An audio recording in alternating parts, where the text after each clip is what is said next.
Hello everyone, welcome to crack UPSC with Aditya. आज हम लोग की ज्योग्राफी की फर्स्ट क्लास है और सबसे पहले हम लोग देखते हैं ज्योग्राफी में कि ज्योग्राफी होता क्या है। उसके बाद हम लोग फर्स्ट क्लास में आज जियोमॉर्फोलॉजी से स्टार्ट करेंगे। तो फर्स्ट हम लोग जियोमॉर्फोलॉजी पढ़ेंगे, देन क्लाइमेटोलॉजी पढ़ेंगे, देन उसके बाद हम लोग ओशनोग्राफी पढ़ेंगे और देन उसके बाद लास्ट में हम लोग इंडियन ज्योग्राफी के बारे में पढ़ेंगे। ठीक। Geography, what is geography? Geography is description of earth. Geography, the term was coined by Eratosthenes। तो इसको हमें याद रखना है। अच्छा, डिस्क्रिप्शन ऑफ अर्थ का मतलब क्या हो गया? डिस्क्रिप्शन ऑफ अर्थ में आता है जो भी चीजें हम लोग अर्थ पर देख रहे हैं, जो जियोलॉजिकल फीचर्स हम लोग देख रहे हैं, उसके अलावा जो भी एनिमल्स यहां पर रह रहे हैं, उन सब का डिस्क्रिप्शन होगा। ज्योग्राफी के अंदर ही तो रिसोर्स भी आते हैं। जो भी रिसोर्सेज हम लोग को नेचुरल रिसोर्सेज मिल रहे हैं, it is part of geography. जो भी मैन नेचर रिलेशनशिप हम लोग देख रहे हैं, हमारा जो रिश्ता है नेचर के साथ में, वो भी ज्योग्राफी का पार्ट आता है। It is called bio geography. Population का description, population geography.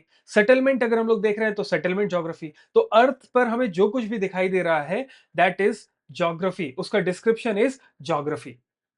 Correct? So again, for a better definition we can write, it is the study of places and relationships between people and their environment. तो हमें places के बारे में study करना है, relationships के बारे में स्टडी करना है between people and their environment. Okay, so I hope आपको ज्योग्राफी का मतलब क्लियर हो गया होगा कि ज्योग्राफी का मतलब क्या है। नेक्स्ट, अब हम लोग स्टार्ट करते हैं जियोमॉर्फोलॉजी में। जियोमॉर्फोलॉजी स्टार्ट करने से पहले मैं आपको टॉपिक्स बता देता हूं, कौन कौन से टॉपिक हम लोग कवर करेंगे जियोमॉर्फोलॉजी के अंदर। So the first topic that we are going to study is formation of Earth's lithosphere and atmosphere वैसे यूनिवर्स भी कई जगह आपने देखा होगा वो जियोमॉर्फोलॉजी के साथ ही पढ़ाते हैं। हम लोग यूनिवर्स भी कवर करेंगे, but we will cover it with climatology. तो अभी हम लोग जियोमॉर्फोलॉजी में यहां से स्टार्ट करेंगे, right? Then we will look into shape of earth, shape of earth. Then we will cover interior of earth, interior of earth. Then we will move forward to geomorphic processes. In this, we will study endomorphic processes, exomorphic processes. ठीक? Then we will study about the continental drift theory.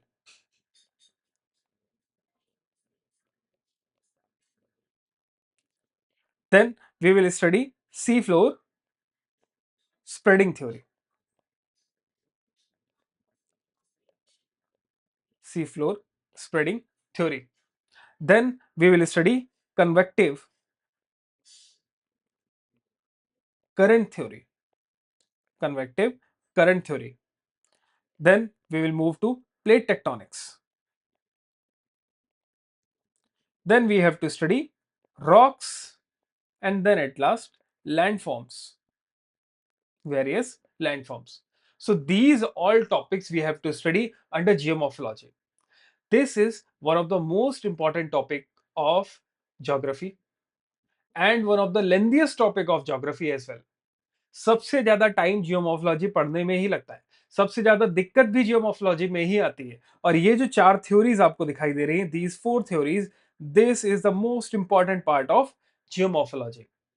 ये जो चार theories हैं, इस पे कई बार question UPSC ने पूछा हुआ है।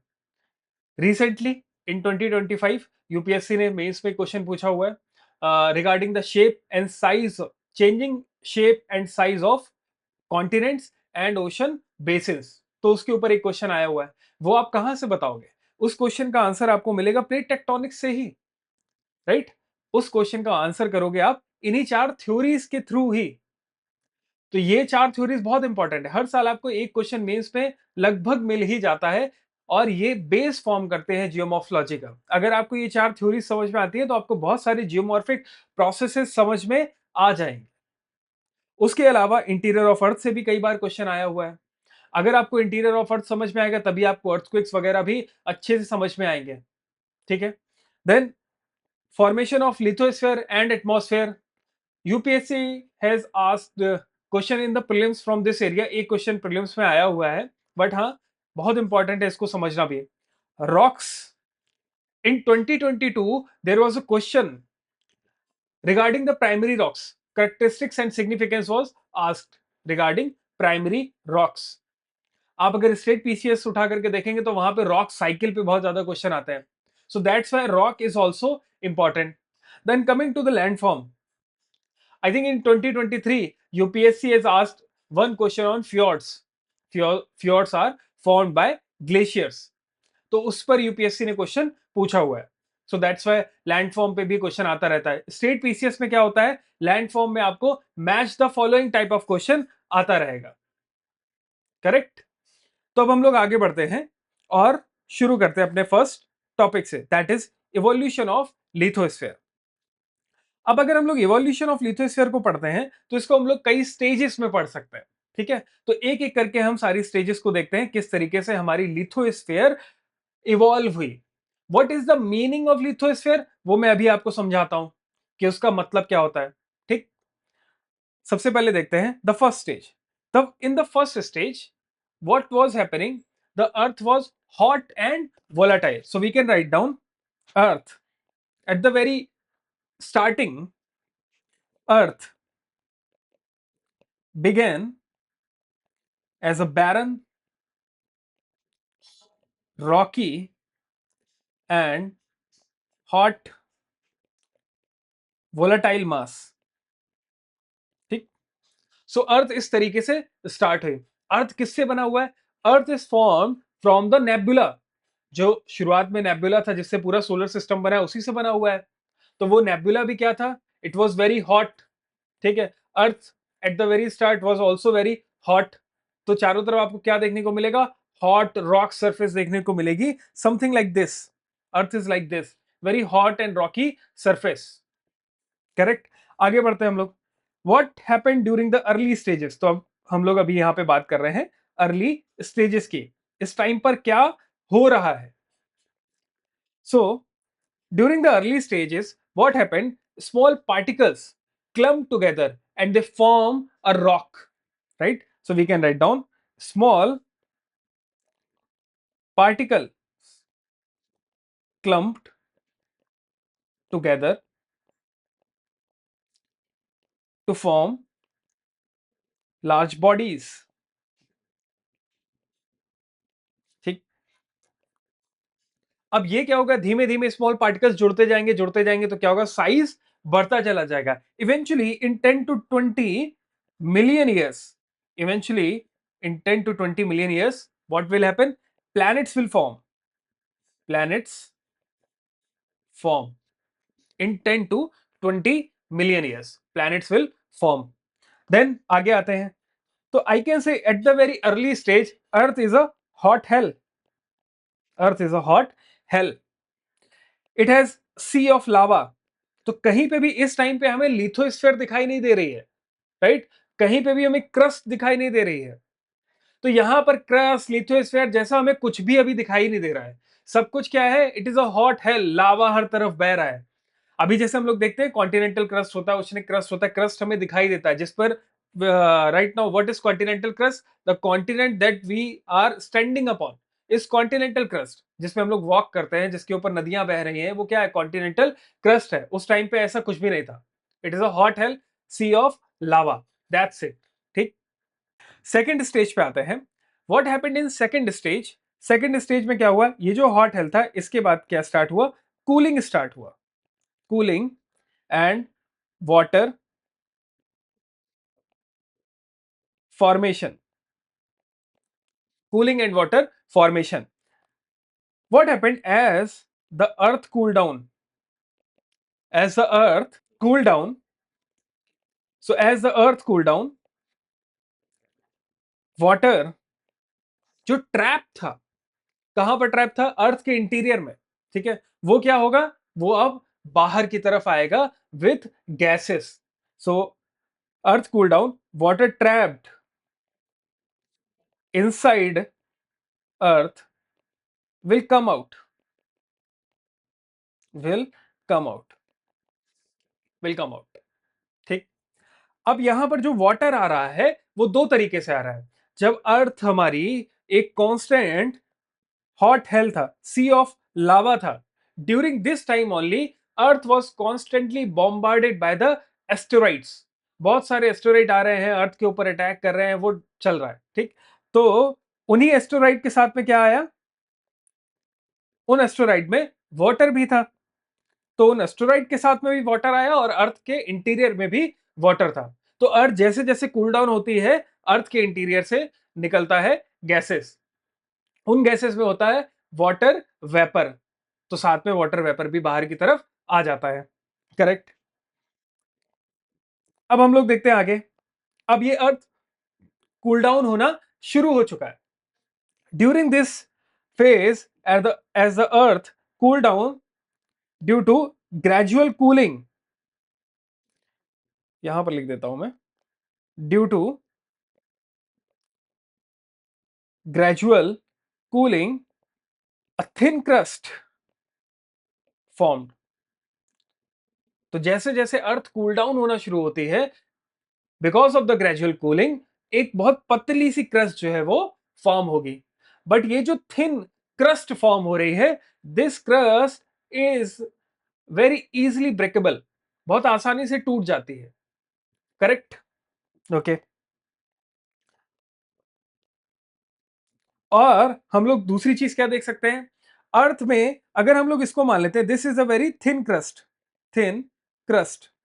इस क्रस्ट के ठीक नीचे हम लोग क्या देखेंगे, मैग्मा हमारा एक्टिव रहता है।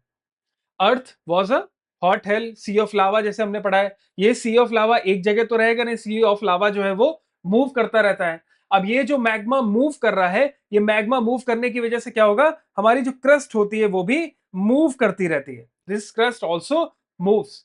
तो एट द वेरी स्टार्ट जब थिन क्रस्ट बन रही है, this crust is not stable, this crust is moving. तो ये भी हमें याद रखना है। But somehow eventually as the earth further cool down, ये क्रस्ट जो है धीमे धीमे धीमे धीमे और भी डेवलप होती चली जाएगी, और ये थिन क्रस्ट की जगह अब क्या बनेगा, थिक क्रस्ट बन जाएगी। ठीक। Eventually with millions of year, जैसे जैसे अर्थ और कूल डाउन होगी, ये क्रस्ट जो है वो और मोटी होती चली जाएगी, वो थिकर होती चली जाएगी। सो that's how the lithosphere formed. Now the important thing that we have to remember here is density separation। density separation हमें याद रखना है, density separation is important। okay, let's study what is density separation। density separation का मतलब क्या है, I'm adding a page here। density separation का मतलब क्या है,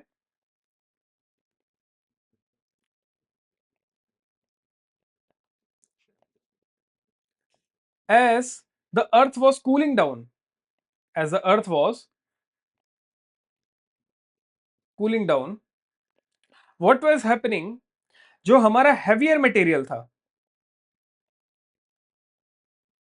for example nickel and iron, ये सब क्या होंगे, they will sink towards the centre of the earth, वो कोर की तरफ जाना शुरू कर देते हैं। और जो हमारे लाइटर मटेरियल होते हैं वो क्या करते हैं, वो ऊपर की तरफ आना शुरू कर देते हैं।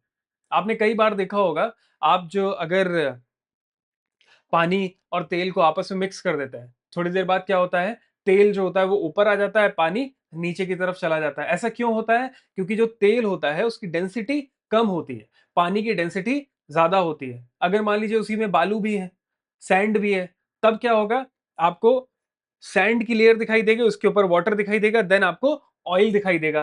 तो ये जो आपको डिफरेंशिएशन दिखाई दे रहा है, ये क्यों दिखाई दे रहा है, it is because of density.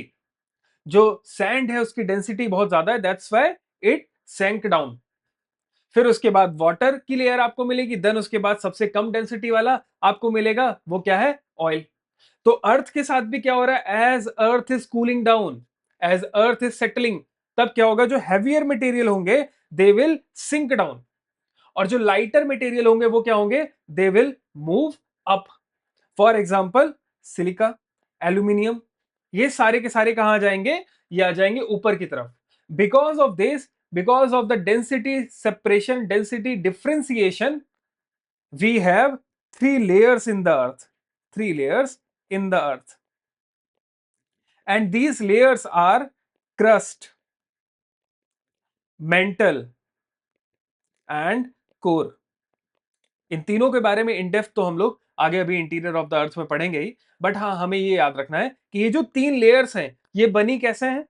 ये बनी है बिकॉज ऑफ डेंसिटी डिफरेंशिएशन। तो अगर यूपीएससी प्रीलिम्स में ये स्टेटमेंट आ जाता है कि these three layers means crust, mantle and core are formed because of the density differentiation, तो वो स्टेटमेंट एकदम सही होगा। ओके, नेक्स्ट अब हम लोग मूव करते हैं। हम लोगों ने सेपरेशन के बारे में पढ़ लिया, क्रस्ट मेंटल कोर के बारे में पढ़ लिया, ठीक। अच्छा, एक और चीज इससे क्लियर हो जाती है। अब आपके दिमाग में ये डाउट कभी नहीं रहना चाहिए कि इनमें से डेंसिटी किसकी ज्यादा होगी, क्रस्ट मेंटल कोर में से, और किसकी कम होगी। तो ऑब्वियसली क्या होगा, जैसे हम ऊपर से नीचे की तरफ जाएंगे, यानी क्रस्ट से मेंटल से कोर की तरफ जाएंगे, तो density will always increase. So density will always increase. क्यों ऐसा हो रहा है? क्योंकि डेंसिटी डिफरेंशिएशन की वजह से ही तो ये बने थे। और जिसकी डेंसिटी ज्यादा हुई वो कहां चला गया? कोर में चला गया। फिर उससे कम वाला मेंटल, उससे कम वाला क्रस्ट बन गया। तो अब ये क्वेश्चन तो कभी दिमाग में नहीं आना चाहिए कि क्रस्ट की ज्यादा डेंसिटी होगी कि कोर की ज्यादा होगी कि मेंटल की होगी। नहीं, क्लियर हो गया है। अगर क्रस्ट, मेंटल, कोर इस तरीके से अर्थ का इंटीरियर है तो ऑब्वियसली क्रस्ट की डेंसिटी सबसे कम होगी, देन उसके बाद मेंटल की होगी, देन उसके बाद हमारी कोर की डेंसिटी होगी। इसको याद रखना। अब आगे हम लोग आते हैं। तो हम लोगों ने ये समझ लिया कि किस तरीके से हमारी लिथोस्फीयर बनी। पहले हॉट हेल था, जैसे जैसे वो ठंडा होना शुरू किया थिन क्रस्ट बना। थिन क्रस्ट बन रहा था तब भी क्या है, मैग्मा हमारा बहुत ज्यादा एक्टिव था, वो क्रस्ट को मूव करता रह रहा था, but eventually over time the crust got thicker and the lithosphere formed.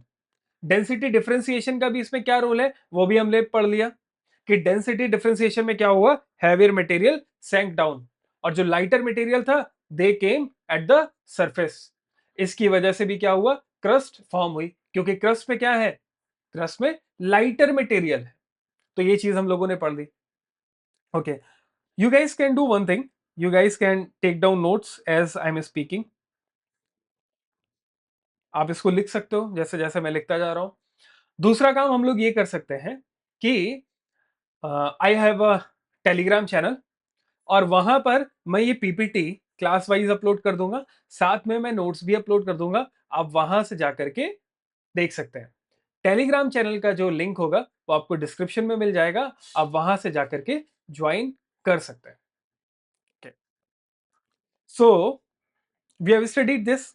Next अब हम लोग आते हैं इवोल्यूशन ऑफ अर्थ एटमॉस्फेयर, कि अर्थ का एटमॉस्फेयर कैसे बना।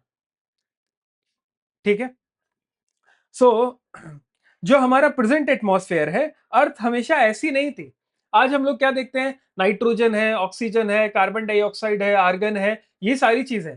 But at the very start earth में इस तरीके से चीजें नहीं थी। ऑक्सीजन बहुत कम थी, ना के बराबर थी। कार्बन डाइऑक्साइड बहुत ज्यादा था, आज इतनी कम हो गई है। ठीक है, at the very start poisonous gases बहुत ज्यादा थी। ठीक, बट उस टाइम पे भी there were some living organisms that were thriving, तो उनके लिए कार्बन डाइऑक्साइड या वो पॉइजनस गैसेस जो है बहुत अच्छी थी। आज हमारे लिए ऑक्सीजन है। खैर, पहले हम लोग इसको देखते हैं इवोल्यूशन कैसे हुआ। तो मैंने आपको क्या बताया, थ्री स्टेजेस में इवोल्यूशन हुआ, इन थ्री स्टेजेस। अब एक एक करके हम ये स्टेजेस को देखते हैं। पहले फर्स्ट स्टेज को देखते हैं। First stage is first stage is stripping of early atmosphere. First stage is stripping of early atmosphere. तो यहां पर क्या होगा, जो हमारा अर्ली एटमॉस्फेयर होगा वो पूरी तरीके से अर्थ से गायब हो गया। क्यों गायब हो गया या क्यों स्ट्रिप हो गया? Because of the high solar winds, high solar winds. ठीक, तो इसको याद रखना, क्यों स्ट्रिप हो गया, because of the solar winds. Now इसकी वजह से क्या हो जाएगा, because of this earth was devoid of stable atmosphere for some time. Correct. अब फर्स्ट के बाद हम लोग आते हैं सेकेंड स्टेज पे। So what will happen in the second stage? Second stage is formation of primitive atmosphere. It is formation of primitive atmosphere. So एक atmosphere जो पहले था वो तो जा चुका है सोलर विंड की वजह से, अब दूसरा आ गया प्रिमिटिव एटमॉस्फेयर। बट ये आया ही क्यों? ये आया है because of the gases and water vapour, water vapour released from earth's interior. आपने कभी वोल्केनिज्म देखा होगा, वोल्केनो को फटते हुए देखा होगा, तो वोल्केनो के साथ में क्या है, बहुत सारी गैसेस भी बाहर निकलती हैं एट द वेरी स्टार्ट। जैसे अभी हम लोगों ने लिथोस्फीयर पढ़ा, तो लिथोस्फीयर में हम लोगों ने क्या पढ़ा कि at the very start earth was hot hell, sea of lava, magma एक चारों तरफ है, कोई क्रस्ट का नामो निशान नहीं है। जैसे जैसे अर्थ कूल डाउन होती है तो क्या होता है, अर्थ के अंदर की जो गैसेस होती हैं वो बाहर की तरफ निकलती हैं। ये वही गैसेस हैं वहां पर जो हम लोगों ने कूलिंग के टाइम पे पढ़ा था लिथोस्फीयर वाले में, सेम फिनोमेना। ठीक, साथ साथ अब एटमॉस्फेयर भी डेवलप होना शुरू हो रहा है, प्रिमिटिव एटमॉस्फेयर डेवलप होना शुरू हो रहा है। तो अर्थ के इंटीरियर से through volcanism gases and water vapour are released. This phenomena, the release of gases, is known as degassing. तो इसी को हम लोग क्या बोलते हैं, इसी को हम लोग बोलते हैं डी गैसिंग। इसी को हम लोग बोलते हैं डी गैसिंग। ठीक, इसको भी हमें याद रखना है, मोस्ट इंपॉर्टेंट टर्म है ये डी गैसिंग। करेक्ट। आगे बढ़ते हैं हम लोग। अगर हम लोग सेकेंड स्टेज की बात करते हैं, इस टाइम पे एटमॉस्फेरिक एटमॉस्फेरिक कंपोजिशन की बात करते हैं। So what was the atmospheric composition at this time? Nitrogen was there, then CO2 carbon dioxide was there, methane CH4 was also present, water water vapour तो ऑब्वियसली थी ही, then उसके बाद very little oxygen. तो ऐसा नहीं कि oxygen थी ही नहीं, very little oxygen was present। इसको याद रखना क्योंकि इस पे यूपीएससी ने क्वेश्चन पूछा हुआ है। Go and check the papers of I think 2016 and 2017 में आपको ये क्वेश्चन मिल जाएगा।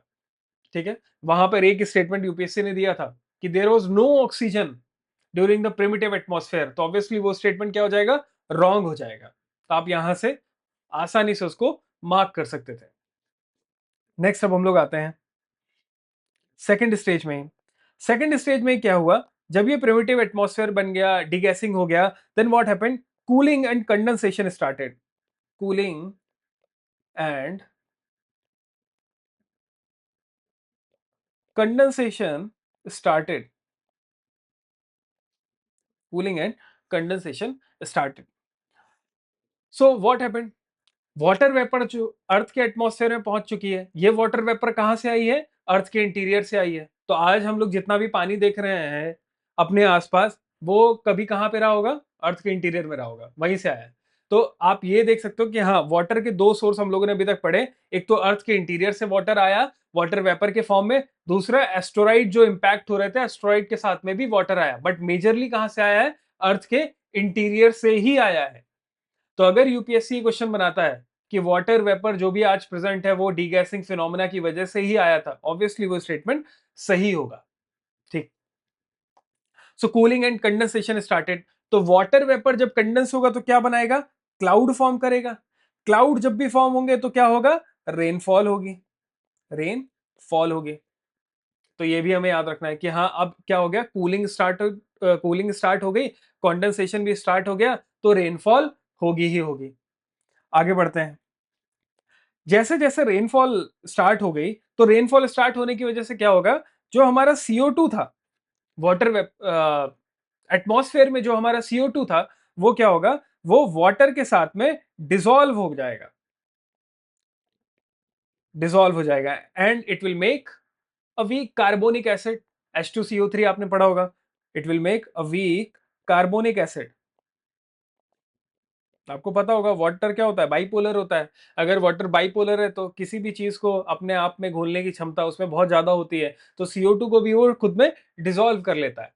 CO2 को डिसॉल्व करेगा, वीक कार्बोनिक एसिड बनाएगा, तो क्या होगा, जैसे जैसे वाटर रेन हो रही है, रेन हो रही है तो क्या होगा, CO2 का परसेंटेज धीमे धीमे धीमे धीमे कम होने लगेगा। Okay, then as there is rainfall, there will be formation of oceans. Oceans कैसे बने? ये जो रेन वाटर है, it is collected in depressions. Rain water collected in depressions. Depression का मतलब क्या हो गया, गड्ढे। ठीक, डिप्रेशंस में जैसे जैसे रेन वाटर कलेक्ट होगा तो ओशंस बनने लगे। अब now these oceans, these ocean formed around 4 billion years ago, 4 billion years ago। तो एक बार रिवाइज कर लेते हैं। फर्स्ट स्टेज में क्या हुआ, स्ट्रिपिंग ऑफ अर्ली एटमॉस्फेयर। जो भी अर्ली एटमॉस्फेयर था वो हमारा पूरा का पूरा गायब हो गया, स्ट्रिप हो गया। Why? Because of high solar winds. Solar winds की वजह से वो चला गया। Now earth is devoid of any kind of stable atmosphere. Second stage पर आते हैं। Second stage is formation of primitive atmosphere. क्यों बना? क्योंकि अर्थ के इंटीरियर में जो गैसेस थी वो क्या होंगी, जैसे आप यहां पर देख सकते हो, वोल्केनिक इरप्शन की वजह से गैसेस निकल रही। सिमिलरली उस टाइम पर क्या होगा, अर्थ के इंटीरियर से गैसेस जो है वो बाहर की तरफ निकली, and this is known as degassing. अब डीगैसिंग के बाद क्या होगा, जो भी वाटर वेपर बाहर आ गया है, it will start to condense. It will start to condense. Rainfall होगी। जैसे ही रेनफॉल होगी तो हम लोगों ने पढ़ा है कि इस टाइम पर एटमॉस्फेयर में CO2 बहुत ज्यादा है, तो रेनफॉल होगी तो CO2 रेनफॉल के साथ में, रेन के साथ में डिसॉल्व हो जाएगा, and it will make a weak carbonic acid. और धीमे धीमे धीमे धीमे क्या होगा, हमारे अर्थ के एटमॉस्फेयर में CO2 कम होगा। ठीक है, rainfall will be accumulated in the depressions, और उन डिप्रेशंस में बनेगा, उन डिप्रेशंस में बनेगा ओशन। करेक्ट, यहां तक हम लोगों ने पढ़ लिया, दो स्टेजेस हो गई। अब हम लोग आते हैं थर्ड स्टेज पे। So what is happening in the third stage? मैं एक पेज ऐड कर रहा हूं यहां पर थर्ड स्टेज के लिए। Third stage, third stage is the final stage, final stage, and this is also known as evolution of stable atmosphere. Water oceans बना चुके हैं, वाटर डिप्रेशन में कलेक्ट हो चुका है, ओशन बन चुके हैं। अब इसकी वजह से क्या होगा, eventually life emerges, life emerges, and life began to evolve around 3.8 billion years ago, 3.8 billion years ago। सबसे पहले क्या बनता है, blue green algae, blue green algae. Now this algae is capable of doing photosynthesis. Photosynthesis में क्या होता है, plants will take up CO2 and they will exhale oxygen, so they inhale CO2, exhale O2। Correct, तो ये क्या करेगा, CO2 को लिया और O2 को बाहर कर दिया। इसकी वजह से क्या होगा, हमारे एटमॉस्फेयर में CO2 और कम होना शुरू हो जाएगा। You guys also know CO2 is a greenhouse gas, it is a greenhouse gas. अगर CO2 कम होने लग जाएगा तो अर्थ का जो कूलिंग डाउन का स्पीड है वो क्या होगा, वो बढ़ जाएगा, it will increase. So earth will cool down very rapidly, और बारिश होगी, कंडेंसेशन भी और होगा, तो CO2 धीमे धीमे धीमे धीमे कम होते चले जा रही है, और CO2 की जगह क्या आ रहा है, ऑक्सीजन आ रहा है। Now the whole of the atmosphere is flooded by oxygen because of this blue green algae. Correct, so I can say atmosphere is saturated with the oxygen. Now over time क्या होगा, in photosynthesis की वजह से क्या होगा, oxygen बढ़ता रहेगा, CO2 कम होता रहेगा, एंड द प्रेजेंट एटमॉस्फेयर जैसा कि हम लोग अभी देख रहे हैं वो स्टैब्लिश हो जाता है। And presently we have 78% of nitrogen, 21% of oxygen and other trace gases. तो इस तरीके की गैसेस आ गई। सो हम लोगों ने थर्ड सेकंड स्टेज तक रिवाइज कर लिया था। थर्ड एक बार फिर से मैं बता देता हूँ। फाइनल स्टेज में क्या हुआ, हमारा स्टेबल एटमॉस्फेयर बन रहा है। कैसे?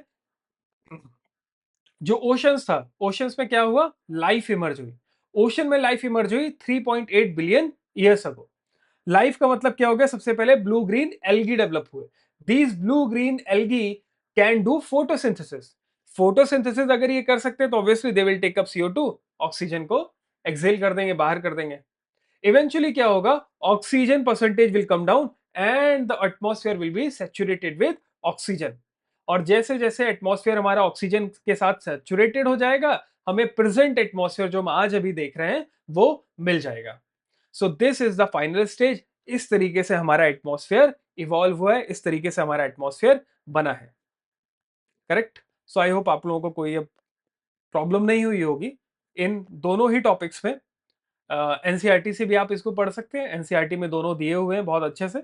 मैंने भी यहाँ एक्सप्लेन कर दिया है। नोट्स आपको मिल जाएंगे, आप टेलीग्राम चैनल पे जाकर के ले लेना, ज्वाइन कर लेना। तो हम लोग डिस्कस करते हैं next topic, that is shape of earth.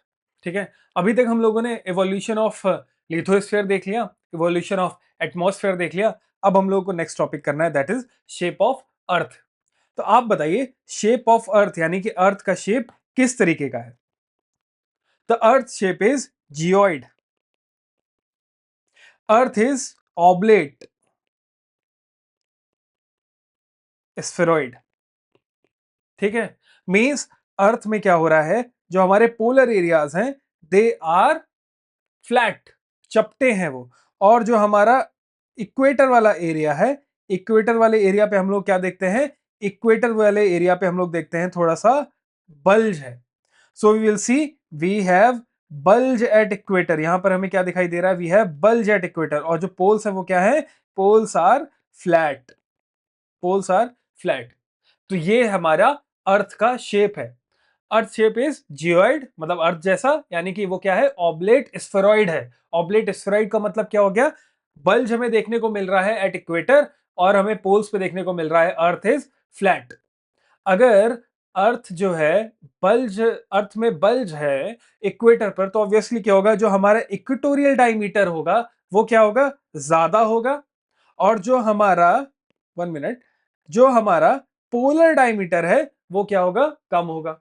तो ऑब्वियसली यहां हम लोग क्या देखते हैं, जो पोलर डायमीटर है दैट इज 12,714 किलोमीटर रफली, and the equatorial diameter is 12,756 kilometre. Correct? तो ये दोनों चीज क्लियर हो गए होंगे। इसका एक इंपैक्ट क्या पड़ता है, एक इंपैक्ट इसका पड़ता है ग्रेविटी पर। ग्रेविटी, अगर डिस्टेंस ज्यादा होगा तो ग्रेविटेशनल फोर्स क्या होगा, कम होता है। सो अगर इक्वेटर की हम लोग बात करेंगे, इक्वेटर पे इक्वेटोरियल डायमीटर इज मोर। तो अगर इक्वेटर पे इक्वेटोरियल डायमीटर ज्यादा है तो यहां पर लगने वाला ग्रेविटी क्या होगा, ग्रेविटी विल बी लेस। लेकिन अगर वहीं हम लोग पोलर एरियाज की बात करते हैं तो पोलर एरियाज पर क्या है, जो हमारा ग्रेविटी है, ग्रेविटी मोर होगा। ग्रेविटी यहां पर क्यों मोर होगा, क्योंकि जो पोलर डायमीटर है वो लेस है। पोलर डायमीटर लेस होगा तो यहां पर एक खड़ा आदमी पोल्स पर और इक्वेटर पर खड़ा आदमी, दोनों में से कौन सेंटर के नजदीक होगा, जो पोल पर खड़ा होगा। और पोल पर खड़ा आदमी अगर सेंटर, अर्थ के सेंटर से से नजदीक होगा तो उस पर लगने वाला ग्रेविटेशनल फोर्स भी ज्यादा होगा। So that's why polar areas has more gravitational pull या force and the equatorial areas has less gravitational force. Correct? इसको याद रखना। अब शेप ऑफ अर्थ में कुछ और खास बातें कर लेते हैं। अच्छा, शेप ऑफ अर्थ में रीजन देखते हैं। हम लोगों ने देखा ऑब्लेट स्फेरॉइड बना हुआ है, but what is the reason behind it, what is the reason behind it? So the reason behind the oblate spheroid is continuous spinning or the rotation of the earth. What it is? Continuous spinning, continuous spinning or rotation of earth, rotation of earth। तो इसको याद रखना, continuous spinning होगा या फिर rotation of earth होगा। Next अब हम लोग आते हैं अच्छा, यही चीज जो है, इसी की वजह से क्या हो रहा है, आपने कभी देखा होगा कोई भी बलून हो गया, कुछ भी होगा, जब आप उसको बहुत तेजी से घुमाते हैं तो बलून के अंदर जो वाटर वगैरह होता है, it will concentrate at the equator, वो बीच वाले पार्ट पे आ जाता है। सिमिलरली क्या हो रहा है, जब हमारा अर्थ बहुत तेजी से रोटेट कर रहा है on its own axis, spin कर रहा है, तो स्पिनिंग की वजह से क्या होगा, most of the mass will concentrate at the equator, equator पर आकर के कॉन्सेंट्रेट होगा, that's why equator has bulge. और पोल्स पर क्या होगा, ज्यादा से ज्यादा मास वहां से पोल से फ्ली करने की कोशिश करेगा, which is known as polar fleeing force. ये हम लोग अभी कॉन्टिनेंटल ड्रिफ्ट में भी पढ़ेंगे आगे चल करके, तो याद रखना इसका एक लिंक आपको कॉन्टिनेंटल ड्रिफ्ट थ्योरी में भी पड़ेगा, ये वर्ड आएगा वहां पर, पोलर फ्लीइंग फोर्स, तो इसको याद रखना। नेक्स्ट हम लोग आगे बढ़ते हैं, evidence of the shape of अर्थ। क्या क्या हमें एविडेंस मिलते हैं इसके सपोर्ट में। पहला एविडेंस जो हमें मिलता है वो मिलता है मैजेलन्स के सर्कम नेविगेशन ऑफ अर्थ 1519 से। ठीक, तो मैजेलन वो पहले आदमी थे जो अपने वॉयाज के साथ निकले थे और पूरा का पूरा अर्थ जो है सर्कम नेविगेट करके आए थे। मैजेलन से पहले क्या माना जाता था, अर्थ इज फ्लैट, और अगर आप ज्यादा दूर गए तो क्या होगा, यू विल फॉल डाउन, और अर्थ के जो किनारे हैं वहां पर क्या है, माउंटेन एरियाज है, या फिर ओशंस जो है वो फ्रीली फ्लो कर रहा है, तो अगर आप वहां पे जाएंगे तो ओशंस एकदम नीचे की तरफ गिर जाएंगे, you cannot go beyond this limit. But Magellan जब पूरे अर्थ का चक्कर लगा करके यहां पे ऐसे चक्कर लगा करके वापस उसी पॉइंट पे आ जाते हैं, यानी कि वो स्पेन से चले थे वापस स्पेन पे आ जाते हैं, तब सबको लगता है कि earth must be a sphere, it is one of the evidence. ठीक, मैजेलन से जुड़ी एक चीज है स्ट्रेट ऑफ मैजेलन, ठीक है, उसको भी आप लोग देख लीजिएगा, स्ट्रेट ऑफ मैजेलन कहां पर है, स्ट्रेट ऑफ मैजेलन कहां पर है, जो हम लोग मैपिंग पढ़ेंगे तब मैं आपको बताऊंगा अभी, तो यहां पर है, टेरा डेल फ्यूगो और साउथ अमेरिका को अलग करता है, क्योंकि मैजेलन वहीं से होकर के निकले थे, उन्होंने साउथ अमेरिका को वहीं से क्रॉस किया था, that's why it is named as strait of Magellan. There is a very interesting video, ठीक है, ये दोनों वीडियोस आपको देखने हैं, आपको ये मैजेलन के ऊपर टेड टॉक का वीडियो है, आप इसको देख लीजिएगा, आपको मैजेलन वाला पूरा कॉन्सेप्ट बहुत अच्छे से समझ में आ जाएगा कि किस तरीके से उन्होंने सरकम नेविगेट किया था। बट हम लोगों को यहाँ बहुत डिटेल में नहीं जाना है, if you want to watch this YouTube video you can.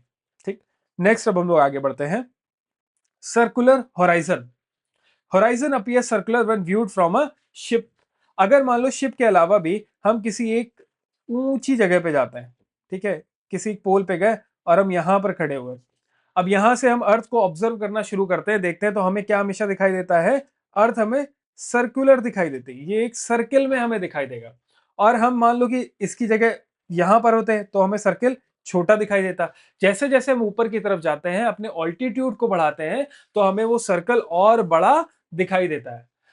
अगर ये अर्थ का शेप सर्कुलर ना रहा होता तो हमें सर्किल भी नहीं दिखाई देता, तब हमें क्या दिखाई देता, हमें दिखाई देता स्क्वायर होता तो स्क्वायर दिखाई देता, बट हमें क्योंकि सर्कल हमेशा दिखाई देता है, और जैसे जैसे हम अपने ऑल्टीट्यूड को इंक्रीज करते हैं वो सर्कल का साइज बड़ा होता चला जाता है, so that we can say yes the earth is circular in shape. Next आते हैं, the horizon widens with an increase in altitude, तो इसको हम लोग समझ ही चुके हैं। Next, ships visibility rising from the water when viewed from a distance. इसका मतलब क्या हो गया, जैसे कि मान लो कि दिस इज अर्थ सरफेस, ठीक है, यहां पर ओशंस वगैरह होंगे, यहां पर ओशन वगैरह है, अब कोई एक शिप है, कोई एक शिप है, और ये शिप आ रहा है, ठीक है, आगे की तरफ, आप यहां पर खड़े हुए हैं, यू आर स्टैंडिंग हेयर। आप जब एक शिप को देखोगे आते हुए तो आपको सबसे पहले क्या दिखाई देगा, the first you will see the flag of it, फिर धीमे धीमे धीमे धीमे जैसे शिप आगे की तरफ बढ़ेगा आपको बाकी की शिप की बॉडी दिखाई देगी। सबसे पहले आपको फ्लैग क्यों दिखाई दिया, क्यों, क्योंकि अर्थ जो है वो कर्व्ड है, अगर वो कर्व्ड ना होती, मान लो कि ये फ्लैट एरिया होता और आप यहां पर खड़े होते तो ये शिप होता, ठीक है, आप यहां पर खड़े होते तो आपको पूरा का पूरा शिप दिखाई देता, लेकिन आपको पूरा शिप तो दिख नहीं रहा, आपको पहले फ्लैग दिखाई दे रहा है, फिर धीमे धीमे धीमे धीमे बाकी की बॉडी विजिबल होती है। ऐसा क्यों हो रहा है, because earth is circular in shape, तो ये भी हमें याद रखना है। नेक्स्ट आते हैं, sunrise and sunset, different times of sunrise and sunset around the world. ठीक, अगर मान लो अर्थ हमारी फ्लैट होती तो अगेन वही कहानी होता कि यहां से सनसेट हुआ, सबके लिए सनसेट हो गया फॉर द होल अर्थ। अगर यहां से सनराइज हो रहा है तो सबके लिए सनराइज हो गया फॉर द होल अर्थ। उसके बीच में कोई डिफरेंस तो होता ही नहीं टाइमिंग में, लेकिन ये डिफरेंस क्यों आता है सनराइज और सनसेट के टाइम में? Because earth is sphere. Earth अपने एक्सिस पे स्पिन करती रहती है और वो स्फेयर है। तो जैसे जैसे वो स्पिन करती है तो जो भी एरिया सन के डायरेक्ट लाइन ऑफ साइट पे होगा वहां पर क्या होगा? डे लाइट होगी। जो पीछे की तरफ होगा वहां पर नाइट होगा। सो this is also one of the evidence of earth being circular. Next आते हैं लूनार इक्लिप्स। तो जब लूनार इक्लिप्स होता है तब हम लोग क्या देखते हैं कि circular shadow of earth falls on the moon. Earth की जो शेडो है वो हम लोग मून पे देखते हैं, वो भी सर्कुलर है। हम लोग बाकी स्फेरिकल बॉडीज को देखते हैं, मतलब प्लैनेटरी बॉडीज को, हेवनली बॉडीज को देखते हैं, वो सारी की सारी सर्कुलर है। तो अगर वो सारी की सारी बॉडीज सर्कुलर हैं तो ऑब्वियसली अर्थ भी सर्कुलर ही होगी। तो ऐसा तो होगा नहीं कि बाकी की सारी सारी सर्कुलर है और अर्थ हमारा स्क्वायर है या ट्राइंगल है। नॉट पॉसिबल, क्योंकि अगर बाकी सारे के सारे प्लैनेट सर्कुलर है then earth must also be circular. So these were the evidences for the shape of earth. ठीक, बाकी ये दोनों वीडियोस आप लोग देख सकते हैं, आप इसको देख लीजिएगा। मैं कमेंट सॉरी डिस्क्रिप्शन में भी आपको लिंक दे दूंगा इन वीडियोस का, आप लोग वहां से इन दोनों वीडियोस को देख सकते हैं। ठीक, तो ये हम लोगों ने समझ लिया। सो नेक्स्ट टॉपिक अब हम लोग डिस्कस करते हैं source of information about the interior. इसके बाद हम लोग पढ़ेंगे अर्थ के इंटीरियर के बारे में। बट उससे पहले देखते हैं कि हमें अर्थ के इंटीरियर के बारे में पता कैसे पड़ रहा है, क्या वो सोर्सेज है जिसके जरिए हमें मालूम पड़ रहा है कि अर्थ का इंटीरियर कैसा है, वहां पे क्रस्ट है, मेंटल है, कोर है, ये हमें मालूम कैसे पड़ा? This is one of the most important topic of geomorphology जो आप लोग अभी पढ़ेंगे। और इसमें भी इनडायरेक्ट में आपका जो सीस्मिक एक्टिविटी वाला पार्ट है ये मोस्ट इंपॉर्टेंट है। इससे प्रीलिम्स में भी क्वेश्चन आते हैं, मेंस में भी क्वेश्चन आ सकता है, अभी तक आया नहीं लेकिन आ सकता है। It is one of the most important part. तो पहले हम लोग स्टार्ट करते हैं डायरेक्ट सोर्सेस से। तो दो तरीके के सोर्सेस होते हैं, डायरेक्ट सोर्स होता है, इनडायरेक्ट सोर्स होता है। ठीक, these sources provide vital information about the composition and the structure of the earth's interior। ठीक, तो पहले हम लोग डायरेक्ट सोर्सेस देखते हैं। तो डायरेक्ट सोर्सेस का मतलब क्या हो गया? वो सोर्स जिसको आप डायरेक्टली ऑब्जर्व कर सकते हैं, डायरेक्टली हम लोग खुद देख सकते हैं, उससे कुछ भी इन्फर करने की जरूरत नहीं है कि अच्छा ये चीज ऐसी है तो हो सकता है अर्थ का इंटीरियर ऐसा होगा। No, we can directly observe it. For example the first one is drilling. Drilling में हम लोग क्या करते हैं? ड्रिलिंग में वी ड्रिलिंग एंड माइनिंग को एक ही साथ कर लेते हैं। ड्रिलिंग एंड माइनिंग में हम लोग क्या करते हैं कि फॉर एग्जांपल यहां से समझ लेते हैं दिस वन। ठीक, तो यहां पे हम लोग क्या कर रहे हैं? This is ocean. For example अगर हम लोग मरीन ड्रिलिंग कर रहे हैं, दिस इज ओशन क्रस्ट। अब हम लोग ड्रिल करके क्रस्ट के और नीचे तक जा रहे हैं। तो जैसे जैसे हम लोग क्रस्ट में नीचे तक जा रहे हैं हम लोग क्या ऑब्जर्व करते हैं कि जो अपर क्रस्ट है उसका डेंसिटी कम है। जैसे जैसे हम लोग जो है ड्रिल करके नीचे की तरफ जा रहे हैं, as we are drilling, drilling करने की वजह से क्या हो रहा है? Density of rocks, density of rocks is increasing.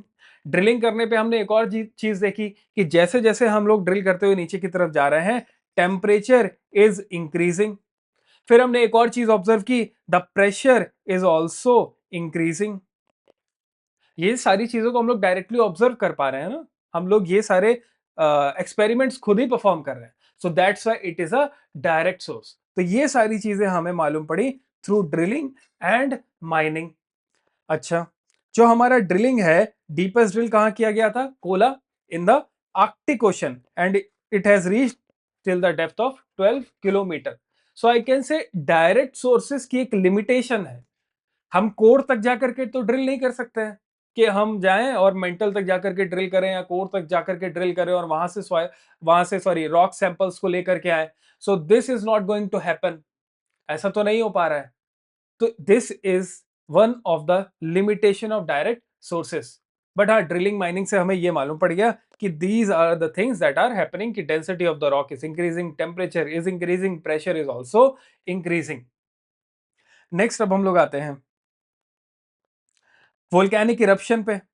तो वोल्केनिक इरप्शन में क्या होता है? The magma comes out at the surface, magma comes out.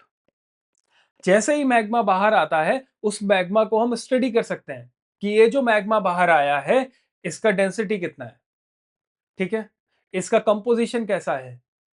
ये मैग्मा जब बाहर आया तो इसका टेम्परेचर कितना था? ये सारी चीजों को स्टडी करने से हमें एक आइडिया लग जाता है कि अर्थ के इंटीरियर में जो रॉक्स हैं वो कैसी होंगी, क्योंकि ये वही मॉल्टन रॉक्स हैं जो अर्थ के इंटीरियर से आ रही है। So that's why we are directly observing the molten rocks coming out of earth interior.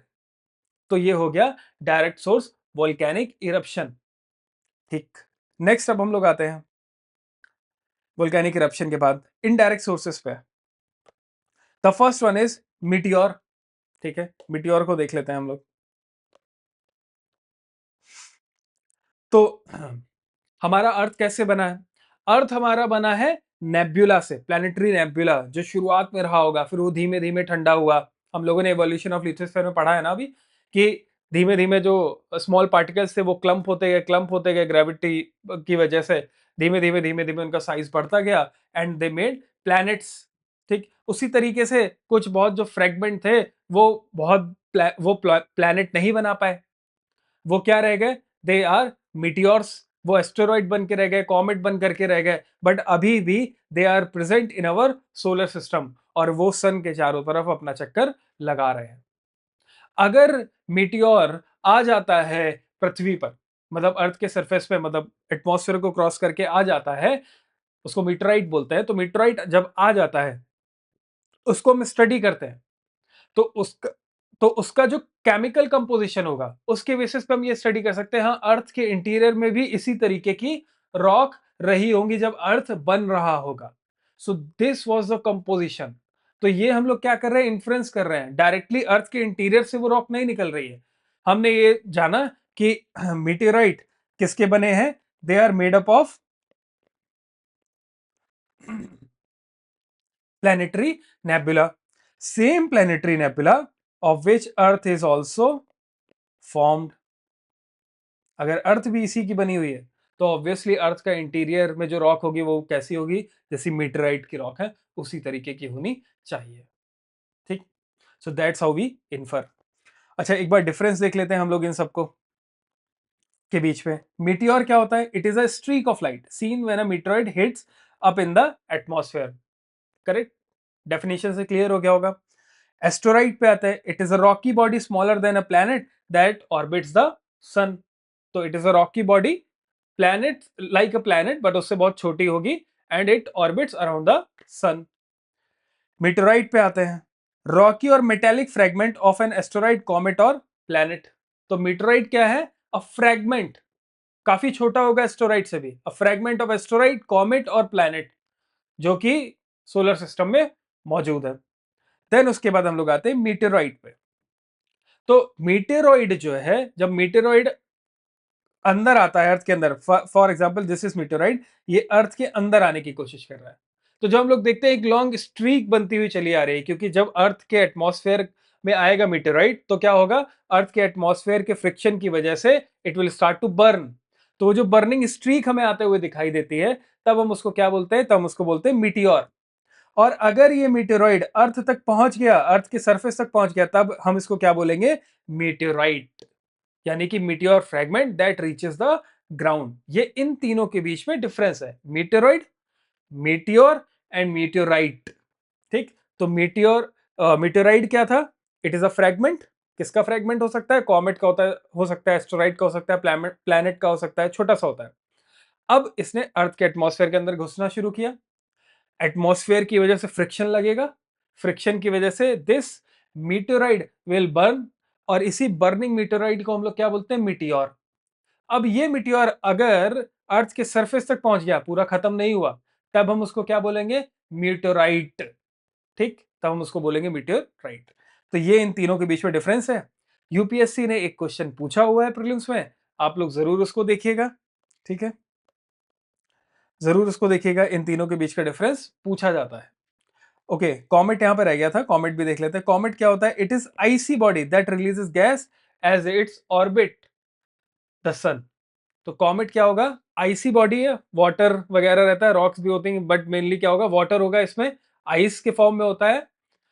फिर जैसे ये सन के चारों तरफ चक्कर लगा रहा होता है, because of the sun's heat कुछ वाटर इवेपोरेट हो जाता है, उसकी वजह से हमें एक स्ट्रीक दिखाई देती है, एक लाइटनिंग स्ट्रीक दिखाई देती है, that is known as comet. Clear? Comet पे भी क्वेश्चन पहले आ चुका है प्रीलिम्स में, इसको याद रखना। नेक्स्ट मैं नेक्स्ट क्लास में क्या करूंगा, आपको ये सारे क्वेश्चंस जो है करवा दूंगा, जो भी पीवाईक्यूज अभी आए उनको नेक्स्ट क्लास के पहले हम लोग देख लेंगे कि हाँ ये क्वेश्चंस जो है वो आ चुके हैं इन टॉपिक से। तो आज की क्लास के क्वेश्चन हम लोग कल की क्लास में कर लेंगे। नेक्स्ट अब हम लोग आते हैं मैग्नेटिक फील्ड पर। ठीक है, सो मैग्नेटिक फील्ड जो है वो कैसे जनरेट होती है? मैग्नेटिक फील्ड जनरेट होती है because of earth's outer core that is liquid. अभी हम लोग इसको आगे पढ़ेंगे भी क्यों लिक्विड है क्या है। Earth's outer core moving at a speed. तो इस मूवमेंट की वजह से क्या होता है, this movement of the outer core generates currents, और इसी करंट के जनरेट होने की वजह से क्या होता है, मैग्नेटिक अर्थ की मैग्नेटिक फील्ड जनरेट होती है।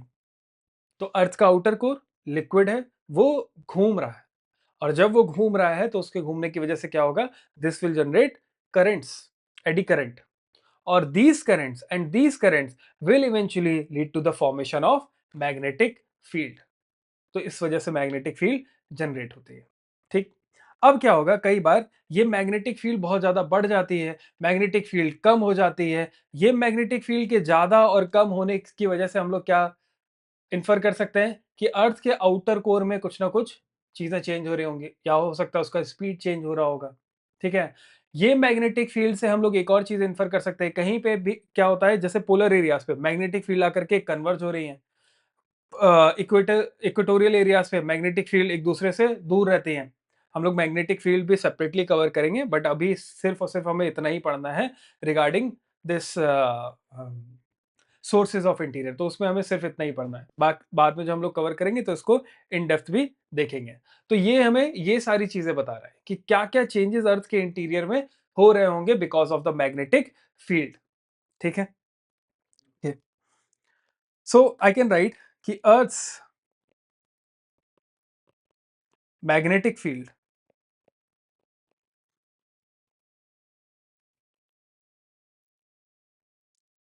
indirectly indicates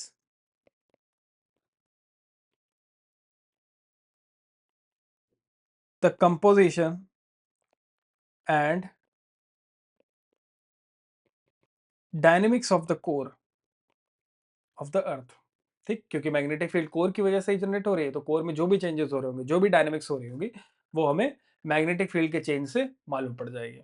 ठीक है, मैग्नेटिक फील्ड को हम लोग कवर करेंगे क्योंकि हमें इसमें जियो मैग्नेटिक थ्योरीज को भी थोड़ा कवर करना है, मैग्नेटिक रिवर्सल भी हमें देखना है, मैग्नेटिज्म के अंदर हम लोग ऑरोरा भी कवर करेंगे। ठीक है, तो उसको हम लोग करेंगे कवर। नेक्स्ट अब हम लोग आते हैं ग्रेविटेशनल एनोमली पर। ठीक, ग्रेविटेशनल एनोमली पर, तो ग्रेविटेशनल एनोमली में क्या होता है, नॉर्मली हम लोगों ने देखा है कि जो पोलर एरियाज हैं, पोलर एरियाज पे क्या होता है, ग्रेविटी ज्यादा होती है। जो हमारा इक्वेटोरियल एरियाज हैं, इक्वेटर पे क्या होता है, इक्वेटर पे ग्रेविटी कम होती है। क्यों ऐसा होता है वो हम लोग अभी देख चुके हैं, क्योंकि जो डिस्टेंस है सेंटर ऑफ अर्थ से इक्वेटर पे वो ज्यादा होती है, पोलर एरियाज पे कम होती है। ऑब्वियसली हम लोगों ने देख लिया है।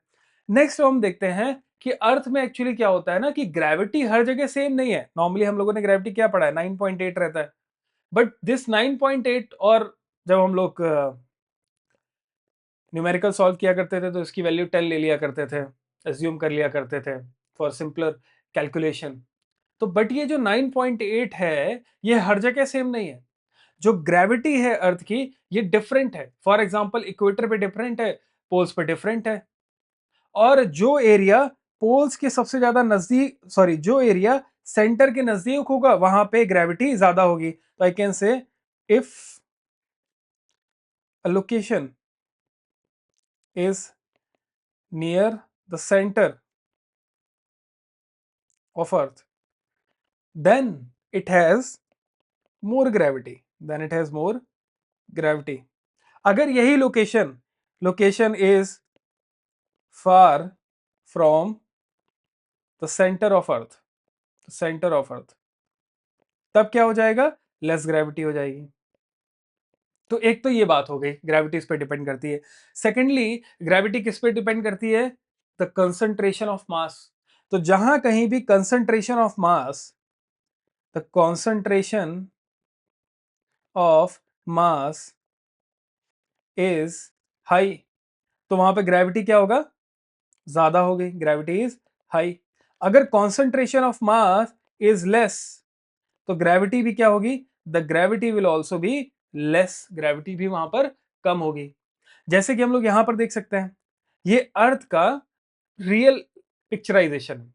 अब यहां पर आप देख सकते होगे कि this part, this part, this part, यहां पर क्या है, दीज आर बल्स। आप देख सकते हो यहां पर क्या है, बहुत ज्यादा कॉन्सेंट्रेशन हमें मास का दिखाई दे रहा है। तो जहां कहीं भी हमें ज्यादा कॉन्सेंट्रेशन ऑफ मास दिखाई देगा, तो ग्रेविटी भी वहां पर ज्यादा होगी। जहां कहीं भी हमें कम कॉन्सेंट्रेशन ऑफ मास दिखाई देगा, वहां पर ग्रेविटी हमेशा कम होगी। ठीक है, तो अगर हम लोग हर एक जगह पे ग्रेविटी की वैल्यू निकाल लें, तो हमें मालूम पड़ जाएगा कि यहाँ पे कॉन्सेंट्रेशन ऑफ मास ज्यादा है कि कॉन्सेंट्रेशन ऑफ मास कम है। अर्थ के इंटीरियर में यहाँ पर जो है मास ज्यादा होगा या फिर यहाँ पर मास कम होगा, तो ये हमें मालूम पड़ जाता है through knowing the value of gravity, ठीक, on the surface of earth. तो ये आपको क्लियर होगा, ये दोनों पॉइंट हमें लिखने हैं। नोट्स आपको मिल जाएंगे, नोट्स में सारी चीजें लिखी हुई हैं, नो नीड टू वरी। ठीक है, आप रिफर कर लेना, टेलीग्राम चैनल का लिंक आपको डिस्क्रिप्शन पे मिल जाएगा। आगे बढ़ते हैं, वन मोर थिंग।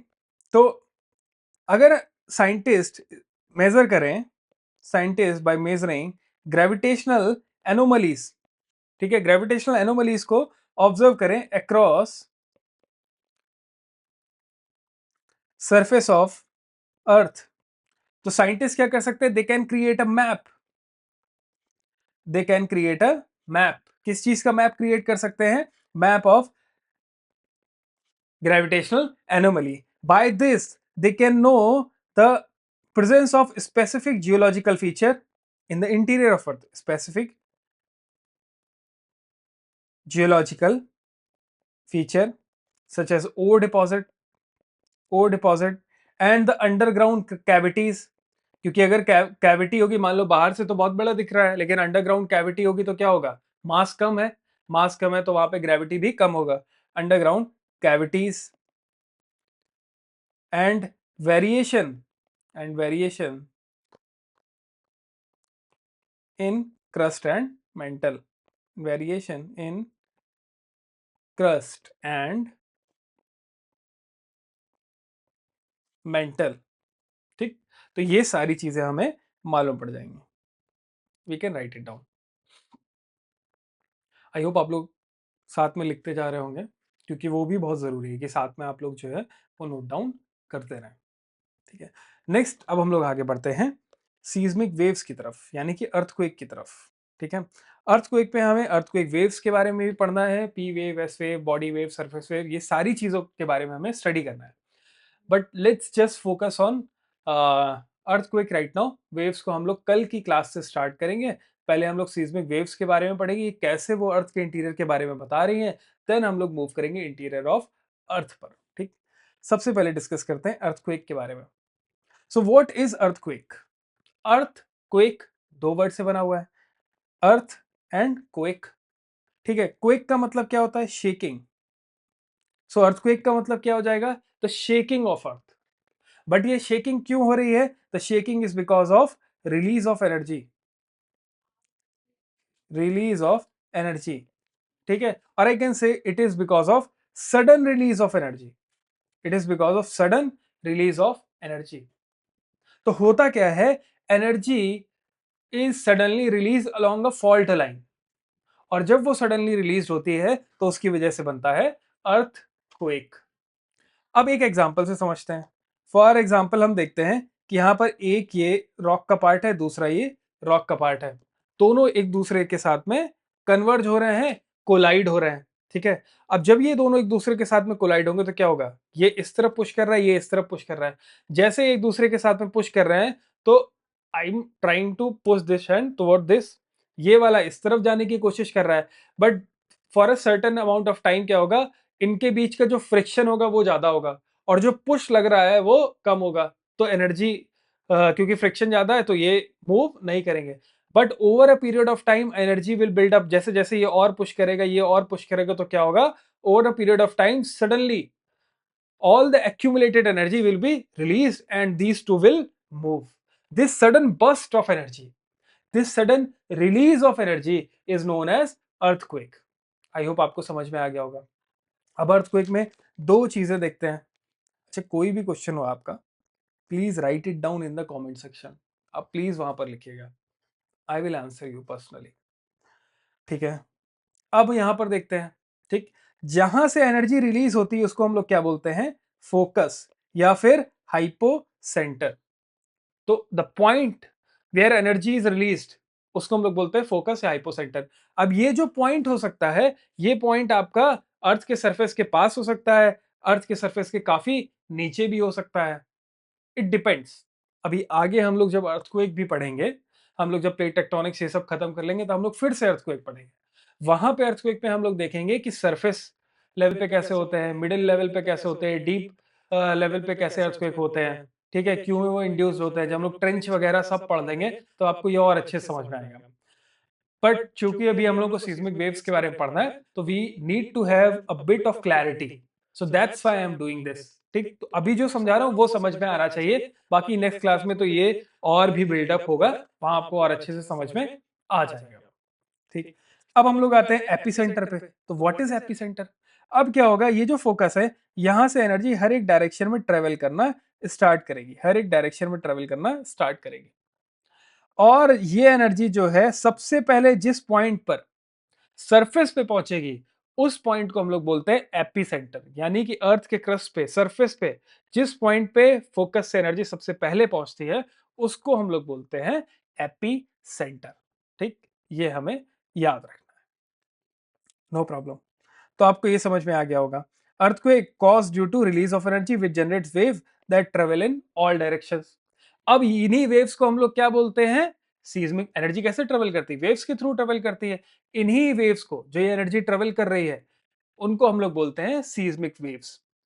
अब साइंटिस्ट ने स्टडी किया, ये जो सीज्मिक वेव्स जनरेट हो रही हैं, ये इनका पैटर्न बहुत चेंज हो जा रहा है। मतलब कई जगह हम लोग देख रहे हैं कि सीस्मिक वेव पहुंच रही, कई जगह सीस्मिक वेव्स पहुंच ही नहीं रही हैं।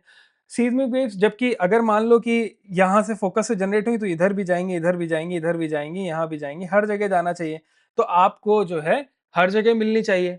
बट उन्होंने देखा कि बीच में क्या होता है, सीस्मिक वेव की स्पीड बढ़ जाती है, सीस्मिक वेव की स्पीड कम हो जाती है, कुछ सीस्मिक वेव जो है वो गायब हो जाती हैं। For example S wave liquid में ट्रेवल नहीं कर सकती, तो जैसे ही आउटर कोर में आएगी गायब हो जाती है। अब ये सब वो देख रहे थे, तो इसके बेसिस पे उनको मालूम क्या पड़ा, सीस्मिक वेव के through now they get to know कि हाँ अर्थ का इंटीरियर कैसा है। For example, S wave can not travel in the outer core because S wave can not travel in liquid, so they get to know okay, so the outer core is must be liquid. फिर उन्होंने देखा S wave P wave की speed inner core में बहुत ज्यादा बढ़ जाती है, सो डेंसिटी डिफरेंशिएशन होगा। क्यों? क्योंकि जितनी ज्यादा डेंसिटी, स्पीड उतनी ज्यादा। अब उन्होंने एक और चीज साइंटिस्ट ने क्या देखी कि क्रस्ट से जैसे जैसे सीस्मिक वेव ट्रेवल करते हुए कोर की तरफ जा रही है, स्पीड ओवरऑल इंक्रीज ही कर रही है। तो दे मस्ट नो, हाँ डेंसिटी इसका मतलब क्रस्ट से कोर तक जाते जाते बढ़ रही हुई है। उन्होंने देखा कि बीच में 100 किलोमीटर के पास में एक ऐसा एरिया आता है कि यहाँ पर क्या होता है, पहले स्पीड इंक्रीज हुई, फिर डिक्लाइन होती है, फिर इंक्रीज होना शुरू हो जाती है। तो ये जो वीक जोन है, एस्थेनोस्फेयर, तो ये एक अलग जोन होगा। अब उन्होंने इसको स्टडी करना शुरू किया। ठीक, मैंने आपको बताया दिस इज एस्थेनोस्फेयर। ये सारी चीजों को हम लोग आगे भी कवर करेंगे।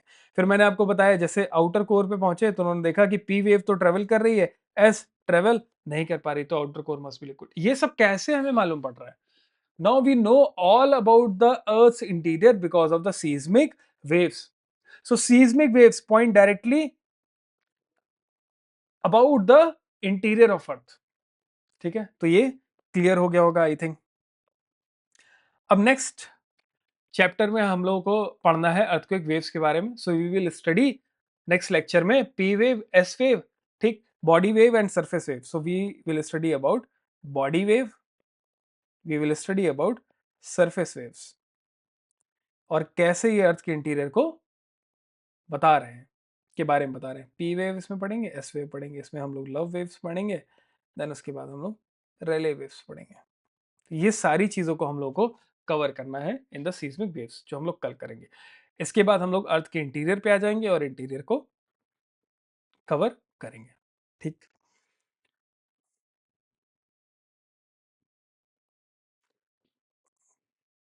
सो आई होप ये सारी चीज़ें आपको क्लियर हो गए होंगे। कल हम लोग फिर यहाँ से देख लेते हैं इन सभी वेव्स के बारे में। देन शैडो जोन को भी हम लोग कवर करेंगे कल ही। ठीक है, मोस्ट इंपॉर्टेंट पार्ट है, कई बार इस पर क्वेश्चन आ चुका है। ठीक है, देन इसको हम लोग देखेंगे। ओके, देन प्रीलिम्स क्वेश्चन करेंगे। अच्छा, मैं जो एस्ट्रॉइड वाले क्वेश्चन की बात कर रहा था वो यहाँ पर दिए हुए हैं, बट हम लोग इसको कल ही कवर करेंगे। कल की क्लास में मैं आपको ये सारे क्वेश्चन करवाऊंगा जो अभी तक यूपीएससी ने पूछे हुए हैं। ठीक है। ठीक है, ये सारे क्वेश्चंस को मैं कल करवाऊंगा। फिर हम लोग स्ट्रक्चर अर्थ के इंटीरियर की बात करेंगे, अर्थ का इंटीरियर का स्ट्रक्चर कैसा है। So we will meet tomorrow. Thank you. I hope you guys are enjoying this classes. अगर आपको अच्छा लग रहा है तो प्लीज़ शेयर दिस क्लासेस। काफ़ी हेल्प मिलती है, मुझे भी मोटिवेशन मिलता है और भी क्लासेस को रिकॉर्ड करने के लिए। So please share it. Thank you very much.